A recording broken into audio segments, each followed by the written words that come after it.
Semoga dengan saksikan semua kisah ini kita semakin berbakti kepada orang tua kita. Amin. Pak untuk like, komen, subscribe. Semoga kalian semua dimudahkan rezekinya dan diberkahi selalu oleh Allah Subhanahu wa Ta'ala. Kisah Uwais Al-Qarni, pemuda miskin asal Yaman yang membuat Rasulullah Shallallahu Alaihi Wasallam terkesan karena ketaatan dan kesalehannya, terutama sikapnya yang sangat berbakti kepada ibunya.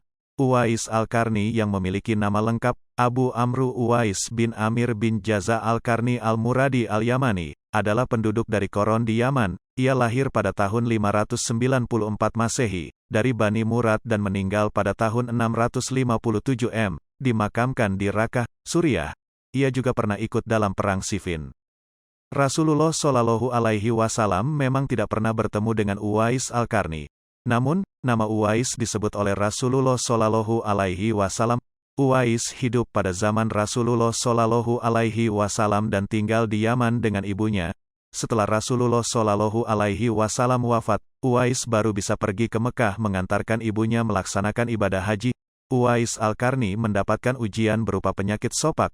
Seluruh tubuhnya menjadi belang-belang karena penyakit sopak tersebut. Ibunya sudah tua dan sakit lumpuh. Namun Uwais Al-Qarni senantiasa merawat ibunya dengan telaten dan penuh kesabaran. Dia juga berusaha selalu memenuhi semua permintaan ibunya yang lumpuh itu. Tapi hanya satu permintaan yang belum dikabulkan dan kesulitan untuk memenuhinya. "Wahai anakku, Uwais, mungkin aku tidak akan lama lagi bisa bersamamu. Tolong, ikhtiarkan agar ibu dapat mengerjakan ibadah haji," kata ibunya. Setelah mendengar permintaan dari ibunya tersebut, Uwais terdiam dan termenung memikirkan caranya agar sang ibu bisa menunaikan ibadah haji. Jika memakai kendaraan berupa unta maupun keledai jelas tidak mungkin karena tidak punya biaya. Jalan satu-satunya yakni menggendong ibunya dari kota kelahirannya Al-Qarn, Yaman, meski harus menempuh jarak yang sangat jauh perjalanan menuju ke Mekah. Yaman ke Mekah kira-kira 1119 km. Selain itu juga akan melewati padang tandus yang luas dan sangat panas. Setelah berpikir cukup lama mencari jalan keluarnya, kemudian Uwais memutuskan untuk membeli anak lembu dan membuatkan kandang di puncak bukit. Setiap pagi, Uwais bolak-balik menggendong anak lembu tersebut naik turun bukit. Bahkan ia sampai disebut gila oleh orang-orang yang melihat tingkah lakunya. Setelah 8 bulan berlalu, dan masuk pada musim haji, lembu milik Uwais pun beratnya telah mencapai 100 kg. Begitupun dengan otot Uwais yang semakin kuat. Ia semakin bertenaga mengangkat barang. Akhirnya orang-orang pun mengetahui maksud dari Uwais menggendong lembunya setiap hari itu. Ternyata ia sedang latihan untuk menggendong ibunya. Uwais pun menggendong ibunya berjalan dari Yaman menuju ke Makkah. Begitu besar cintanya Uwais terhadap ibunya, ia rela menempuh perjalanan yang jauh dan tidak mudah itu hanya demi ibunya. Ketika wukuf pun Uwais dengan tegap dan gagah, ia tetap menggendong ibunya melaksanakan wukuf di Ka'bah. Melihat perjuangan anaknya tersebut, ibunya pun terharu dan bercucuran air mata bahagia telah melihat Baitullah sebelum ia meninggal.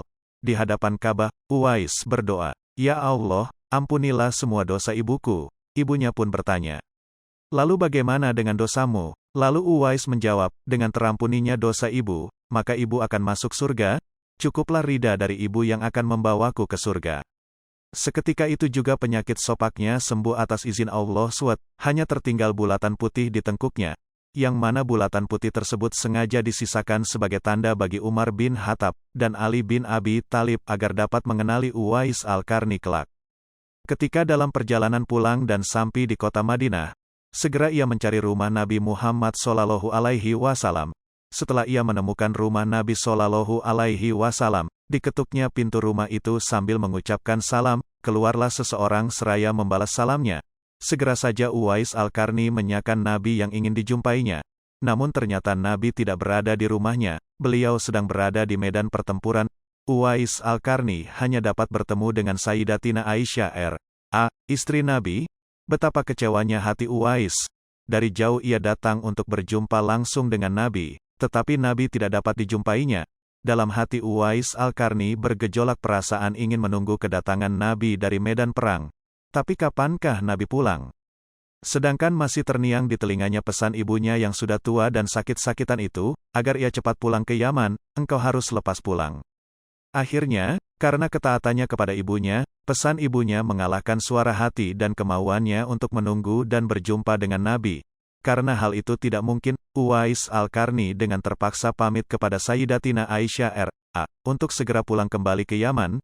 Dia hanya menitipkan salamnya untuk Nabi.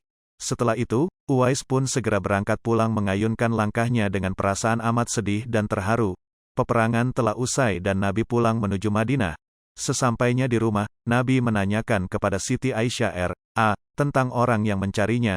Nabi mengatakan bahwa Uwais anak yang taat kepada orang ibunya, ia adalah penghuni langit. Mendengar perkataan Nabi, Siti Aisyah dan para sahabat tertegun. Menurut keterangan Siti Aisyah memang benar ada yang mencari Nabi dan segera pulang ke Yaman, karena ibunya sudah tua dan sakit-sakitan sehingga ia tidak dapat meninggalkan ibunya terlalu lama.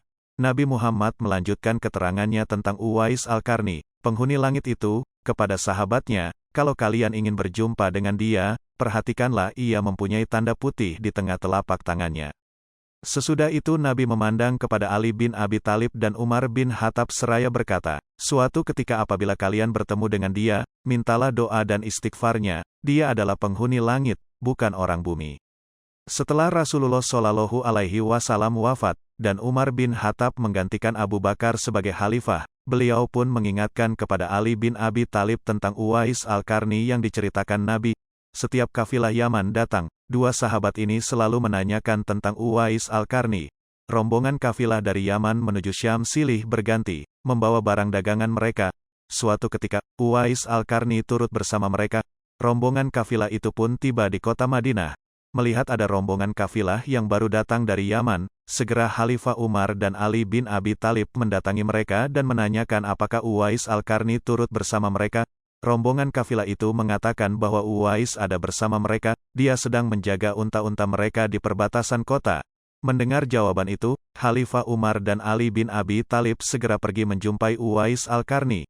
Sesampainya di kemah tempat Uwais berada, Khalifah Umar dan Ali bin Abi Thalib memberi salam. Tapi rupanya Uwais sedang salat. Setelah mengakhiri salatnya dengan salam, Uwais menjawab salam Khalifah Umar dan Ali bin Abi Thalib sambil mendekati kedua sahabat Nabi tersebut dan mengulurkan tangannya untuk bersalaman. Sewaktu berjabatan, Khalifah dengan segera membalikan telapak tangan Uwais, seperti yang pernah dikatakan Nabi. Memang benar. Tampaklah tanda putih di telapak tangan Uwais Al-Qarni. Wajah Uwais nampak bercahaya. Benarlah seperti sabda Nabi, bahwa ia adalah penghuni langit. Khalifah Umar dan Ali bin Abi Thalib menanyakan namanya, dan dijawab, Abdullah. Mendengar jawaban Uwais, mereka tertawa dan mengatakan, kami juga Abdullah, yakni hamba Allah. Tapi siapakah namamu yang sebenarnya? Uwais kemudian berkata, nama saya Uwais Al-Qarni. Dalam pembicaraan mereka, diketahuilah bahwa ibu Uwais telah meninggal dunia. Itulah sebabnya, ia baru dapat turut bersama rombongan kafilah dagang saat itu.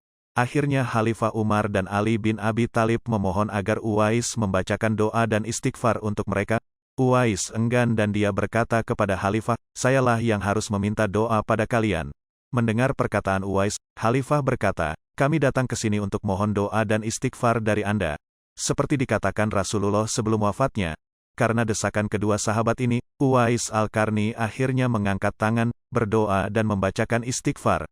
Setelah itu Khalifah Umar berjanji untuk menyumbangkan uang negara dari Baitul Mal kepada Uwais untuk jaminan hidupnya. Segera saja Uwais menampik dengan berkata, hamba mohon supaya hari ini saja hamba diketahui orang.